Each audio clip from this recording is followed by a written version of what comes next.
మరోసారి నిరుద్యోగులందరూ కూడా రాష్ట్ర ప్రభుత్వం పైన బగ్గుమంటున్నటువంటి పరిస్థితి చూస్తూ ఉన్నాము. రీసెంట్గా ఇచ్చినటువంటి సర్క్యులర్ ఏదైతే ఉందో ఉస్మానియా యూనివర్సిటీకి సంబంధించి ఇక్కడ నిరసనలు ధర్నాలు చేయకూడదంటూ రాష్ట్ర ప్రభుత్వం ఇక్కడ ఉన్నటువంటి వీసీ గారు ఉస్మానియా యూనివర్సిటీ వీసీ గారు ఒక సర్క్యులర్ని జారీ చేయడం జరిగింది. సో దానికి విద్యార్థి సంఘాలందరూ కూడా ఇక్కడ ఉస్మానియా యూనివర్సిటీ అడ్మినిస్ట్రేషన్ ఆఫీస్ దగ్గర భారీ ఎత్తున నిరసన కార్యక్రమం చేస్తున్నటువంటి అంశాన్ని చూస్తూ ఉన్నాము. సో మేము ప్రశ్నించే గొంతుకలని ఇవాళ రాష్ట్ర ప్రభుత్వం తొక్కిస్తూ ఉంది. మా హక్కులను మా డిమాండ్లని మేము ఓయూ వేదికగా మా సమస్యలను మేము ధర్నాలు చేస్తూ ఉంటే సో ఇవాళ రాష్ట్ర ప్రభుత్వము మా పైన ఈ విధంగా సర్క్యులర్ని జారీ చేయడం అనేది కరెక్ట్ కాదు అంటూ కూడా విద్యార్థి సంఘాలు మాట్లాడుతూ ఉన్నారు. సో ఇచ్చిన హామీలు కూడా ఇప్పటివరకు రాష్ట్ర ప్రభుత్వం ఎక్కడ కూడా ఫుల్ఫిల్ చేయలేదు. నిరుద్యోగులను కావచ్చు, ఇక్కడ విద్యార్థులు కావచ్చు, వాళ్ళందరూ కూడా చాలా సమస్యలతో సతమతం అవుతూ ఉంటే కూడా ఇప్పటివరకు కూడా రాష్ట్రానికి ఒక విద్యాశాఖ మంత్రి లేకపోవడం కూడా చాలా బాధాకరం అంటూ మాట్లాడుతూ ఉన్నారు. నిన్న జరిగినటువంటి బడ్జెట్ సమావేశంలో కూడా విద్యాశాఖకు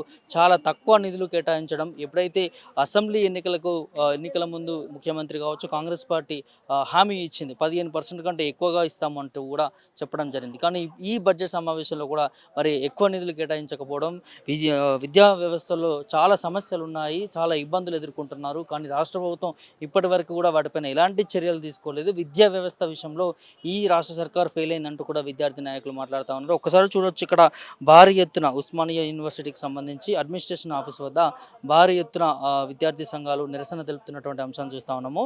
దాంతోపాటు పోలీసులు కూడా మరి బందోబస్తు కావచ్చు, ఇక్కడ ఉన్నటువంటి మరి వీరిని అదుపులోకి తీసుకునేటటువంటి ప్రయత్నాలు కూడా జరుగుతూ ఉన్నాయి. చూడొచ్చు, వెహికల్స్ కూడా ఇక్కడికి తీసుకురావడం జరిగింది. సో ఏ క్షణంలోనైనా విద్యార్థి నాయకులను అరెస్ట్ చేసే అవకాశం ఉన్నట్టు తెలుస్తూ ఉంది. సో ముఖ్యమంత్రి రేవంత్ రెడ్డి ఇచ్చినటువంటి హామీ నిరుద్యోగులకు కావచ్చు, విద్యార్థులకు కావచ్చు, అప్పుడు ఎన్నికల మేనిఫెస్టోలో కూడా పెట్టడం జరిగింది. సో ఆ ఒక్క హామీ కూడా ఇప్పుడు అమలు చేయకపోగా ఇవాళ విద్యార్థుల సమస్యలను రాష్ట్ర ప్రభుత్వం తెలుసుకోకపోవడం, ఇక్కడ యూనివర్సిటీలు కూడా చాలా ఇబ్బంది పడుతున్నటువంటి పరిస్థితి, ఎలాంటి సరైన ఫెసిలిటీస్ లేని పరిస్థితి, సమస్యల్లో సతమతమవుతూ ఉన్నారు.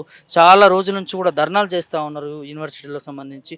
సో ఇవాళ రాష్ట్ర ప్రభుత్వానికి వ్యతిరేకంగా వెళ్తూ ఉన్నాయి, ఇలా ధర్నాలు చేస్తూ ఉన్నారనే ఒక ఉద్దేశంతోనే ఇవాళ ఈ సర్క్యులర్ని జారీ చేసిరు, ఎలాంటి ధర్నాలు నిరసన తెలపొద్దని చెప్పి. సో మరి అట్లాంటప్పుడు రాష్ట్ర ప్రభుత్వము ఆ సమస్యలు ఏమున్నాయి, నిరుద్యోగులు విద్యార్థులు యూనివర్సిటీల్లో పడుతున్నటువంటి సమస్యలు ఏంటి, అసలు దాన్ని ఎట్లా సాల్వ్ చేయాలని ఒక దానిపైన చర్చ పెట్టకుండా, అలా చూడకుండా ఇవాళ డైరెక్ట్గా ధర్నాలు చేయకూడదు, డైరెక్ట్గా నిరసన తెలపకూడదు అని చెప్పడం కరెక్ట్ కాదు అంటూ కూడా మరి విద్యార్థి నేతలు చూడొచ్చు ఇచ్చినటువంటి సర్క్యులర్ని కూడా చించివేయడం జరిగింది. చూడొచ్చు, వాళ్ళు నిరసనలో భాగంగా ఇచ్చిన సర్క్యులర్ ఏదైతే ఉందో సో దానికి వ్యతిరేకంగా ఈ సర్క్యులర్ని వెనక్కి తీసుకోవాలంటూ కూడా దాన్ని చించివేయడం జరిగింది.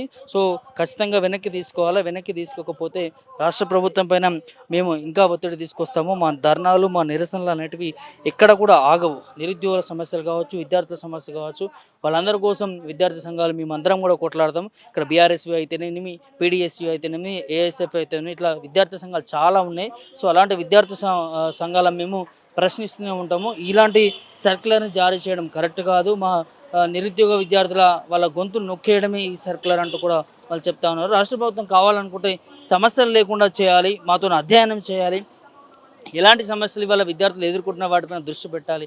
కానీ ఈ విధంగా నిరసనలు తెలపకూడదు, ధర్నాలు చేయకూడదు అంటూ ప్రభుత్వానికి వ్యతిరేకత వస్తూ ఉందనే ధోరణిలోనే ఈ సర్క్యులర్ ఇచ్చారు. కానీ మరి విద్యార్థులను ఎందుకు పట్టించుకోవట్లేదు అంటూ కూడా మరి విద్యార్థి నాయకులు చెప్తా ఉన్నారు. చూడాలి మరి రాష్ట్ర ప్రభుత్వం ఈ సర్క్యులర్ని వెనక్కి తీసుకుంటుందా, లేకపోతే ఇలానే ముందుకు సాగుతుందా ఏంటనే తెలియదు. సో ఇప్పటివరకు అయితే ఈ సర్క్యులర్ వచ్చినప్పటి నుంచి ఇప్పటివరకు భారీ ఎత్తున ఉస్మానియా యూనివర్సిటీ కావచ్చు చాలా ప్రాంతాల్లో ధర్నాలు చేస్తూ ఉన్నారు. సో నిరసనలు తెలుపుతూ ఉన్నారు. కానీ మరి దీన్ని వెనక్కి తీసుకుంటామని ఇక్కడ ఉస్మానియా యూనివర్సిటీ వీసీ కావచ్చు, రాష్ట్ర ప్రభుత్వం కావచ్చు ఎట్లాంటి ఇప్పటివరకు అయితే ఇన్ఫర్మేషన్ ఇవ్వలేదు, చర్యలు తీసుకోలేదు. సో నిరుద్యోగుల నుంచి అయితే నిరసనలు అదేవిధంగా ధర్నాలు అయితే చేపడతా ఉన్నారు. సో మరి వెనక్కి తీసుకుంటుందా లేకపోతే ముందుకు కొనసాగుతుందా అనేది వేచి చూడాల్సినటువంటి అవసరం ఉంది. ప్రస్తుతం అయితే ఉస్మానియా యూనివర్సిటీలో కొంచెం ఉద్రిక్తత పరిస్థితి అని ఉందని చెప్పుకోవచ్చు. సో మా డిమాండ్స్ నెరవేర్చేంత వరకు, ఈ సర్క్యులర్ని క్యాన్సిల్ చేసేంత వరకు మా ధర్నాలు ఆగమంటూ కూడా నిరుద్యోగ సంఘాలు చెప్తున్నటువంటి అంశం చూస్తాను. వీడియో జర్నలిస్ట్ శివతో ప్రభాకర్, మిర్రర్ టీవీ, హైదరాబాద్.